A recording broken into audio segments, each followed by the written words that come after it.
Royalty. This band, I like this band. I wrote it down so I don't forget who they are. Oh, I remember. Fucking! We're back here. Metal Horror Madness with Death Metal Royalty. This guy's been doing it for decades. Where you jank dad sitting there talking about he should have done something with his life. Tobias is out there with some of the hardest music you'll ever hear. This isn't just your average. This is Swedish death metal. Swedish death metal! He's out there fighting the abominable snowman while he's putting together this music. Decades and decades and decades of bangers. Just intensity and a beautiful name. Who doesn't want to take their lady out and play a little Vomitory? It just makes sense to me. Tobias, it is a pleasure. It is an honor. You are death metal royalty. It is so glad to get to meet you. Good. Thanks for having me. You're very, very welcome. And, you know, you've been putting out this music for so many years, and I just heard some of the new stuff, and it sounds as fresh as ever. As fresh as ever. You sound like a veteran band, but like a new band, because it doesn't sound rehashed. It just sounds like a birth of a new thing. How do you keep that fire going? How do you keep coming up with these ideas? I don't know. You know, you get inspired by the old bands that you listened to like 20 or 30 years ago, like the classic Bolt Thrower and the early Swedish stuff from the beginning of the 90s, like Grave and Entombed and so on. And of course, some American bands as well. I mean, Cannibal Corpse, D-Side, early D-Side stuff. Exhumed is another favorite band of mine. And also the British stuff, Carcass and Napalm Death, and so on. So, I mean,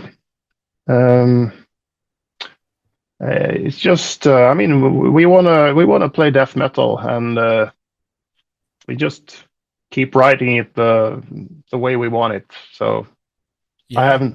don't have any good answer for it, really. That's okay. It sounds like you love the music, right? Which was so important. When I hear people sometimes say to me like, "What's the key to starting a band?" or "How do I get successful?" I'm like, "Love what you're doing. Have fun making the music." And speaking of like fun, Ross from Exhumed, that guy is nothing but fun. So it makes sense what you're saying to me, and you're taking from all these sounds you've heard, but you're able to make them your own, and that's what's so important too. Yeah. That's what you do. You're like, I don't know where this stuff comes from. It just flows to me from Satan and all these people that are out there conjuring all this music. And you know, watching you just beat on those drums, man. Just watching. When did you decide you wanted to get into music? I always wanted it since I was a kid. Actually, you know, I was dreaming. I mean, I've made drawings of a live stage with a band, and I remember when I was a kid, when I was many years before I started playing drums, I was always drawn to the drummer when I saw a band on TV, or like an evening entertainment show where they had a live band. I always looked at the drummer and the drum kit, Yeah. and so on, and so I always wanted to be involved with music, and particularly playing drums. It's something to see. It really is, because it's not for everybody, right? You got to have that intensity. You got to have that stamina. That's for sure. Sometimes I see drummers up there, and I'm like, is this guy gonna make it? Should I call the ambulance right now? Because I see the effort you guys got to go and staying in that shape for a man. So that's awesome that you want to do that since you were young. That's just cool. You were able to do it. Yeah. I'm really grateful for being able to do it, and yeah, it's great. Yeah, and you have a new album coming out. So, like I said, sounds fresh, In sounds April. heavy. In April. When do you decide like it's time for another album? You know, when were you like, okay, we got to do something? It just feels right. Yeah, we knew that after our previous album, which was our like comeback album, All Yeah. Heads Are Gonna Roll. We didn't want to wait too long with the next one, so the initial plan was actually to record it in spring last year and have it out like before, in in the fall of Oh, 25. But we had to postpone it because we weren't finished writing. So, um, but then we finished and we recorded it in September, October last year, and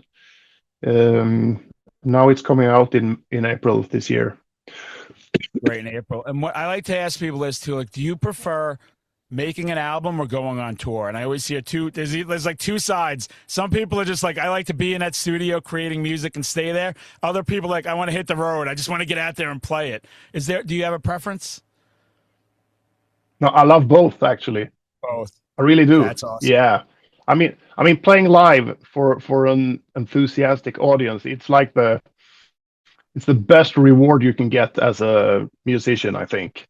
I mean, you see their reaction and how excited they are, and they are chanting your band name and all that. That's hard to beat. But also being creative in the studio is something that I always.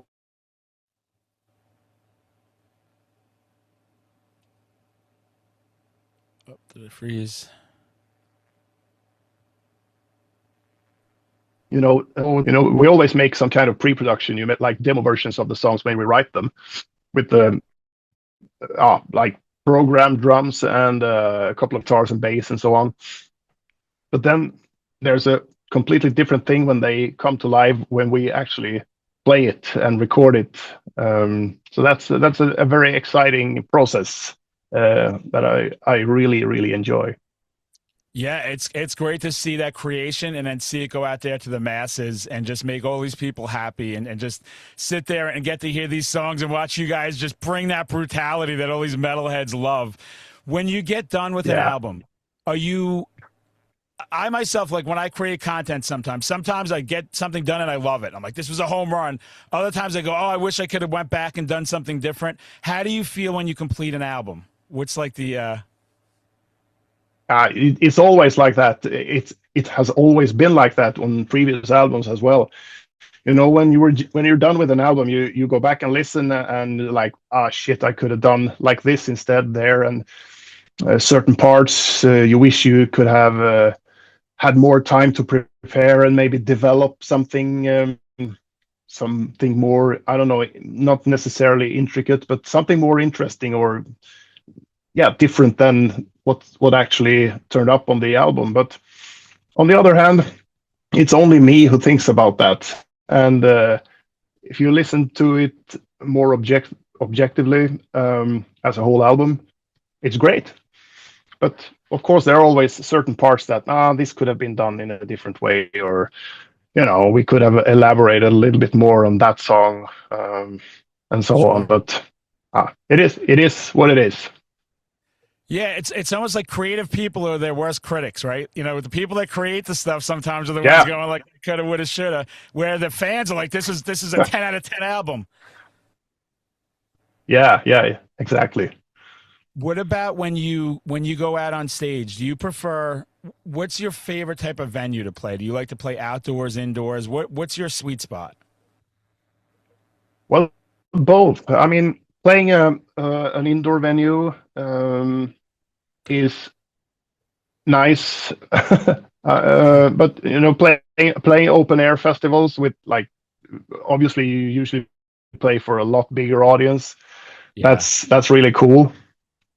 But when you're playing a tighter indoor venue, there's often a different energy created there because it's a tighter area, so it can be really intense, and I really like that about the indoor venues. But I mean, I like both. It is a crazy time with all this music in this scene where the extreme music at these festivals is just something to see. It's like, it's very well deserved, and it's so great to see bands like yours playing in front of these giant things. But at the same time, I know what you mean. You go in that tiny club and everybody's just going nuts, right? And it's just this energy, and it's just like the place is regular to blow up any second, and you just feed off of it, and they're feeding off you. You're feeding off them. So good. Yeah, absolutely. Yeah. Awesome. So, and you know, you're one of the rare ones. Everyone usually has some kind of favorite. You're just like, I go with the flow. You seem to enjoy, you just seem to enjoy the art of this and just being able to do it in all these different areas and just soaking in everything that metal is bringing and what you're bringing to the masses. And with the new album, were there any struggles recording it at all, or did it kind of go smoothly? Uh, there were some struggles. Well, not no technical struggles really, but you know, we there was a lot of things. Uh, when the whole album was done, there were a few songs that didn't even have proper song titles that we Ah, had to come okay. up with afterwards. But that's nothing new for Vomitory. I mean, we've done that so many times on previous albums, but yeah, we make it work in the end somehow. So Yeah. Oh yeah. Oh, your reputation for good music definitely tells us that you guys make it all work out in the end for sure. And if you were if you were telling a new band coming up, right, and they're going like, we want to try and record an album, we want to try, what would you say to them is the biggest thing they have to overcome? Because as you know, we see bands sometimes that they just people give up. People give up. Things get a little tough in the beginning, and they say we can't do this, and yeah, then just disband. Do you have any advice for some of those newer bands? to lower their expectations, I would say. Don't. I mean, things does they don't happen overnight. I mean, you have to be. Sorry, you have to be prepared to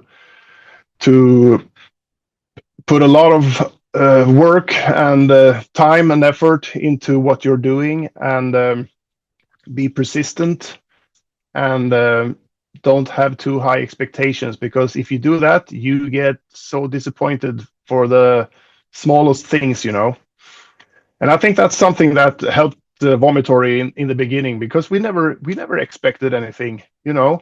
When we started, Right. we didn't have any plans to even record an album. That was like that was like the holy grail for us back then. We just wanted to play brutal music, and then we got an opportunity to record our music and so on. And the demos got spread in the underground, and so on. And after a while, after a few years, we got a offer for a record deal, but that was when the death metal scene were on the decline. So Right. bands started to change the style into more melodic, slower, atmospheric stuff.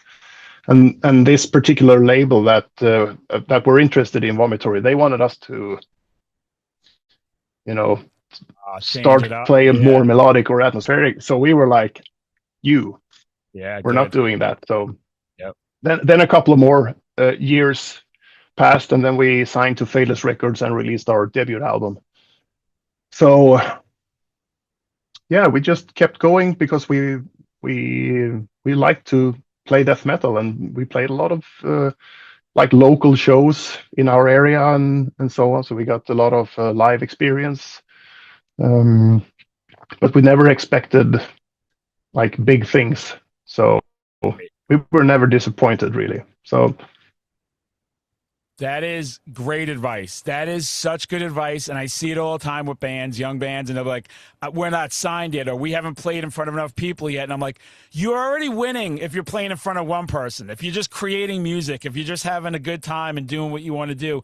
And that persistence it's something I had to learn too as a creator, where I'd go out and something would happen. I'm announcing bands on stage, and then you start getting like, oh, is this going to happen? And no, it's not going to happen. Like you just got to wait and slowly go through time. And things for me, like I'm the biggest Slayer fan.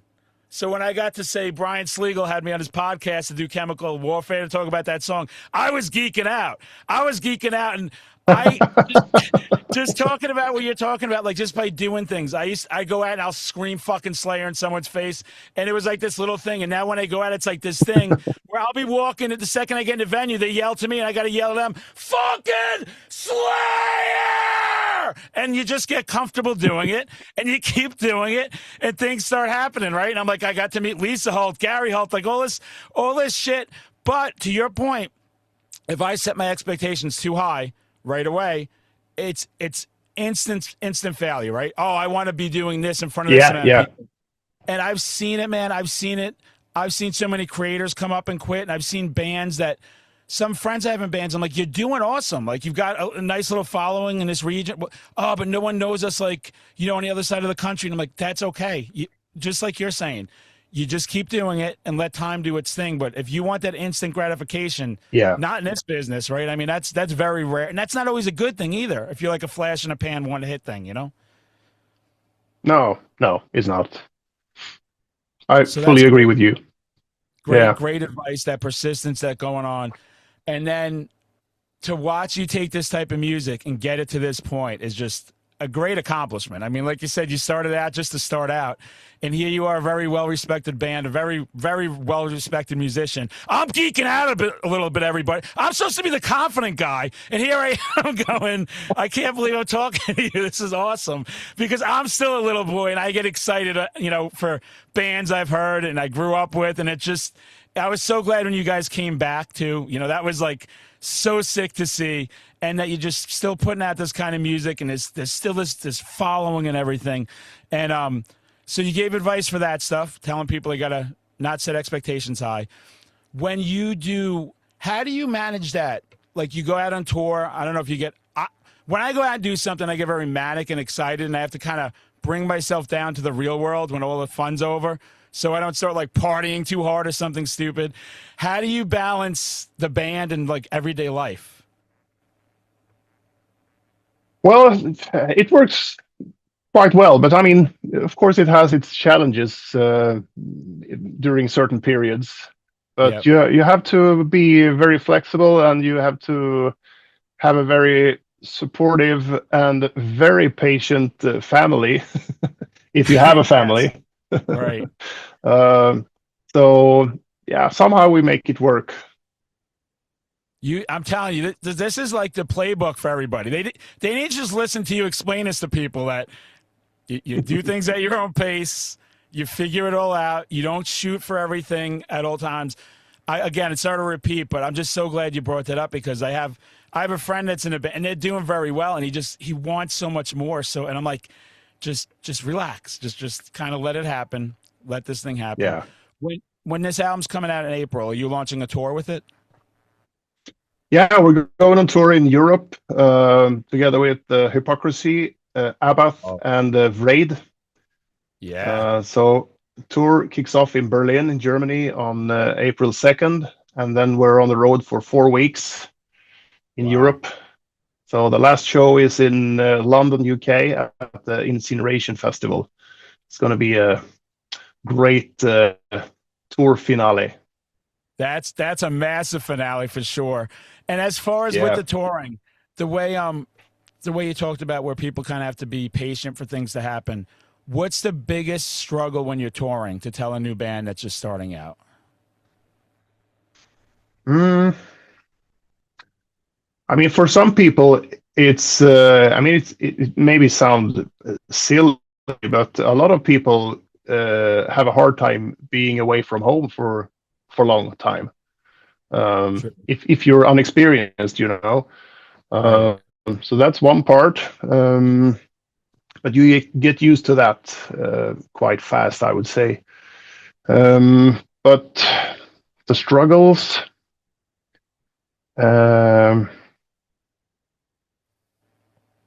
To stay perfectly healthy is a struggle, because Ah, you always meet new people every day, and you catch a germ here and there, and your nose starts running, or you get the shits or whatever. yeah.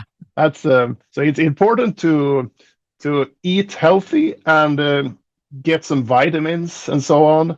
But also it's a tough balance, because it's so fucking nice to drink beer after every show.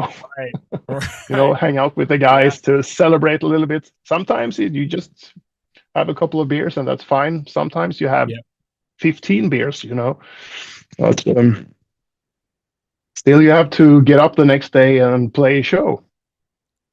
It's something too, and it just seems people think like it's a lifestyle of music. And I was emceeing this thing called RPM Fest in Massachusetts, and the first day I went there, and I get done, and all the followers, they want to. Rookie mistake. And I'm telling people I can't have whiskey. Do not give me whiskey. Nothing good will happen. So No. we're drinking beers or drinking beers. Someone pulls out a Seagram 7 and I'm feeling it. I just grabbed a bottle. I'm like, chug, chug, chug. I'm screaming fucking Slayers at 3 a.m. They're calling like security army people. The next day, I didn't have an ounce to drink. I'm like, oh, did I learn the hard way? I didn't even realize I blacked out. And I go like, two things. One, who the fuck knows what stupid shit I could have done and destroyed my whole legacy, right? Like one night done over. And then two, like you said, the healthy thing of it, like it's just, and then my problem was then learning like, okay, now when you're back home, you don't keep the party going either. Like just chill out. You'll have more fun. Yeah. There'll be more time, but it can definitely get a hold of you when people want to party and you're fucking getting that high for sure. Oh yeah. Another thing that can be a challenge for people. I mean, Vomitory never had a problem with that because our approach is that we want to get along with the people that we're touring with, Right. and to have a nice atmosphere and have a good time, and to take care of and look after each other, and so on. Even within the band, we always had a very good camaraderie within the band. We look after each other and so on. So, but some people they have big egos, other people, and it's important to leave that ego at home or wherever. Don't bring it on tour, because you will meet a lot of people every day, and you will be at different venues and so on. So being an asshole won't get you anywhere in the business, and you will be taken down real quickly, like back on earth. Right. That is the worst thing to see. And I had one case with actually a band I really looked up to, and I couldn't, like, I was like, oh, this guy's a dick. Like, I could tell in the first, like, seconds of meeting him, like, just how he's treating people. And then you're just like, I'm like, you know what? I still love the music. I'll always love the music. I don't have to like this person. And to your point, there's a reason they kind of didn't get to where they need to be either, because of the attitude. And you can have all that talent, and, right, bad attitude will erase that completely. People don't want to work with you. They don't want to tour with you. Everything just goes away. Yeah, Great that's right. advice. No egos out there, everybody. You're metalheads. You got to love each other. I got to tell you, man, it's been a pleasure getting to talk to you. Can't wait for the album to drop in April. Go follow Vomitory everywhere music can be found. Buy the vinyl. Follow their Instagrams. Share, post everything they do. It's an honor. You're a legend, dude. Is there anything else you want to share where people could look you up and everything else? Well, you just said all of it, and I mean, check out the new album when it's out on April 10th. Sick, That's dude. it. Metal royalty right here. Death metal royalty. Show your respect, dude. It's been a pleasure and honor, and I'm so glad I got to meet you, man. Awesome. It was nice talking to you.